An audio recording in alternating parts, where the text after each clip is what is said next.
यानंतर जिल्हा परिषद कोल्हापूर माध्यमिक शिक्षणाधिकारी सन्माननीय एकनाथ जांभोकर साहेब, या कार्यक्रमाचे सन्माननीय अध्यक्ष यांना विनंती आहे. नमस्कार. तर तालुकास्तरीय विज्ञान प्रदर्शन आणि या विज्ञान प्रदर्शनाचा समारोप समारंभ आहे. या विचारमंचावर उपस्थित आदरणीय डॉक्टर हमीद दाभोळकर साहेब, त्याचबरोबर मधु अप्पा देसाई, चेअरमन मौने विद्यापीठ, उपसभापती पंचायत समिती गुदरगडचे सत्यजितराव जाधव, बिपिन ग्रुपचे अध्यक्ष, आणि आज तुम्ही एवढे शांतपणे बसलेले आहात म्हणजे 1600 लोकांची जेवणाची व्यवस्था करणारे डॉक्टर बी.डी. पाटील सर, त्याचबरोबर संचालक डॉक्टर नवजोत देसाई, या विचार मंचावर बसलेले प्राथमिक माध्यमिक शिक्षक संघटनांचे पदाधिकारी, मुख्याध्यापक संघाचे पदाधिकारी, डाव्या बाजूला पत्रकार असा बोर्ड लावलेला आहे, कदाचित यातले काही पत्रकार असू शकतील. ज्यांच्यासाठी हा कार्यक्रम आहे ते शाळांचे सर्व मुख्याध्यापक, शिक्षक, विद्यार्थी. विज्ञान प्रदर्शनाचं आयोजन इथं मला वेगळ्या पद्धतीने पाहायला मिळालं. बऱ्याच वेळा आपण एका संस्थेकडे जबाबदारी दिली जाते, म्हणजे एकोप्यानं काम कसं करावं. तर हे विज्ञान प्रदर्शन तांबळेश्वर हायस्कूल तांबाळे आणि कार्मेलिन हायस्कूल तांबाळे आणि विद्यामंदिर तांबाळे या 3 विद्यालयाच्या संयुक्त विद्यमानं हे तालुकास्तरीय विज्ञान प्रदर्शन होतं. आणि मगाशी प्रास्ताविकेमध्ये मेंगाणे साहेबांनी जसं सांगितलं की ज्यांचा टोमॅटो सारखा चेहरा झाला, ज्यांचा चेहरा उजळला, तिसऱ्याचं काय झालं मला साहेब सांगितलं नाही तुम्ही, तर तिसऱ्याचा पण प्रकाशमान झालेला असेल. तर या 3 मुख्याध्यापकांचं मी कौतुक करतो. आणि नेहमी बुदरगड तालुका चर्चेमध्ये असतो, गुणवत्तेमध्ये सुद्धा बुदरगड तालुका पुढे आहे. आणि याचं श्रेय मित्रांनो तुम्हा सगळ्यांना जातं, म्हणजे शिक्षकांना जातं, मुख्याध्यापकांना जातं, अर्थात मुलांनाही जातं. आणि बऱ्याच जणांनी मला लगेच बोर्ड दाखवलं, तुमचे गट शिक्षणाधिकारी दीपक मेंगाणे साहेबांकडे जातं. तर त्यांचं मनापासून मी कौतुक करतो. विज्ञान प्रदर्शन आहे, मनाविषयी आपण व्याख्यान ऐकलं, मुलांना समजून घेताना आपण काय करायला पाहिजे याविषयी डॉक्टर हमीद सरांकडून आपण विचार ऐकले. या विज्ञान प्रदर्शनाचा या वर्षाचा विषय तंत्रज्ञान आणि खेळणी, आणि तो फार विचार करून मला वाटतं 2-3 वर्ष हाच विषय ठेवला जातोय, कारण या शालेय विद्यार्थ्यांना खेळण्यांबरोबर खेळण्याची फार आवड असते आणि म्हणून तंत्रज्ञान आणि खेळणी असा विषय ठेवलेला आहे. मी 2 विषयांवरती बोलणार आहे की शालेय जीवनामध्ये विज्ञान शिकवत असताना 10वी पर्यंत विज्ञानाचा सगळ्यांना स्पर्श असतो. त्याच्यानंतर मग स्पेशलायझेशन व्हायला लागतं. आर्ट्स, कॉमर्स, सायन्स फॅकल्टीकडे विद्यार्थी जातात. त्याच्यानंतर ग्रॅज्युएशनला जाताना परत तिथं त्यांचं स्पेशलायझेशन होत जातं. तर हे जे वय आहे ते फार सेन्सिटिव्ह आहे. मला असं वाटतं की विज्ञान विषयाचा आणि दैनंदिन जीवनाचा जर सांगड घातली तर मला असं वाटतं की विज्ञान आणि गणित हे विषय अतिशय मनोरंजक होऊ शकतात.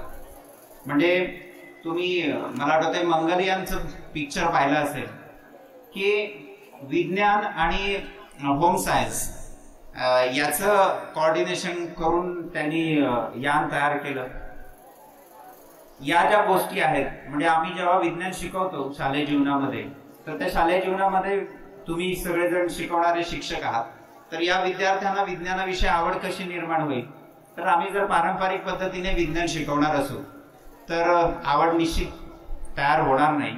याच्यासाठी आपल्या घरातलं शैक्षणिक साहित्य, म्हणजे घरातलं जे किचन पासून सुरुवात केली तर किचन मध्ये असणारे जे साहित्य आहे हे साहित्य सुद्धा विज्ञानामध्ये आपल्याला वापरता येतं. उदाहरणार्थ आपण जी कढई उचलण्यासाठी किंवा पातेलं उचलण्यासाठी जी आपण पकड वापरतो ते सुद्धा विज्ञानाचं तत्व आहे. कोणतं पण सांगू शकेल की आपण इयत्ता 6वीला शिकवलंय, तर्फेचे नियम प्रकार शिकवलेले आहेत. आपल्या किचन पासून सुरुवात केली. इकडची संख्या मला जास्त दिसते विज्ञान शिकवणारे शिक्षक आहेत यांनी फक्त पुस्तकातल्या कन्सेप्ट वाचून दाखवल्या तर त्या क्लिअर होणार नाहीत. मला असं वाटतं आपल्या दैनंदिन जीवनामध्ये ज्या वस्तू आहेत, जे आहे गोष्टी आहेत, त्या जर आपण अध्यापनामध्ये वापरल्या तर विज्ञान निश्चित मनोरंजक होईल.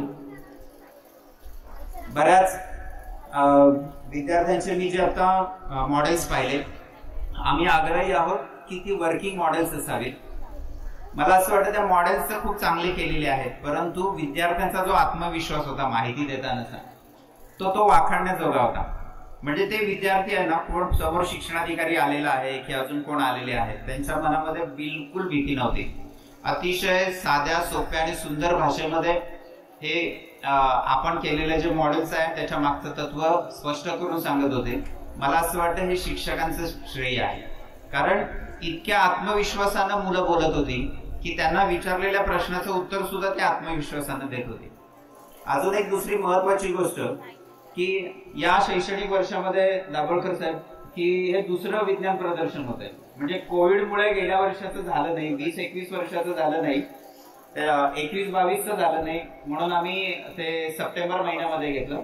आणि या शैक्षणिक वर्षाचं विज्ञान प्रदर्शन आम्ही आता डिसेंबर-जानेवारी मध्ये घेतोय. तर सप्टेंबर महिन्यामध्ये थोडी निराशा होती, म्हणजे कोविडचा इफेक्ट दिसत होता. मग त्यावेळी मी आवाहन केलेलं होतं की कोविडचा इफेक्ट हा आता पूर्णपणे नष्ट व्हायला पाहिजे. आणि या तालुकास्तरीय विज्ञान प्रदर्शनामध्ये मला असं वाटतं की मनापासून शिक्षक आणि विद्यार्थी यांनी सहभाग घेतलेला आहे. एवढे सगळे जे शिक्षक उपस्थित आहेत सर, ते तुमचं व्याख्यान ऐकण्यासाठी, त्याच्यासाठी स्ट्रॅटेजी मेंगाणे साहेबांनी काय वापरली ते मला माहित नाही. सांगण्याचा मतितार्थ असा आहे की आपल्या प्रायोरिटी आपण ठरवायला पाहिजे. म्हणजे तुम्ही जर प्रायोरिटी ठरवलं की त्याच्या मागचा एक अजून एक उद्देश सांगतो. 1976ला आपलं संविधान दुरुस्ती झाली आणि या संविधान दुरुस्तीमध्ये ज्यावेळी तत्कालीन पंतप्रधान होत्या स्वर्गीय इंदिरा गांधीजी, तर त्यांनी एक आशा व्यक्त केलेली होती की आपण सुजाण नागरिक तयार करण्यासाठी हे संविधान आहे, मूल्य वगैरे रुजवतोय, ठीक आहे, परंतु विज्ञाननिष्ठ नागरिक बनवण्यासाठी आता आपण प्रयत्न करायला पाहिजे.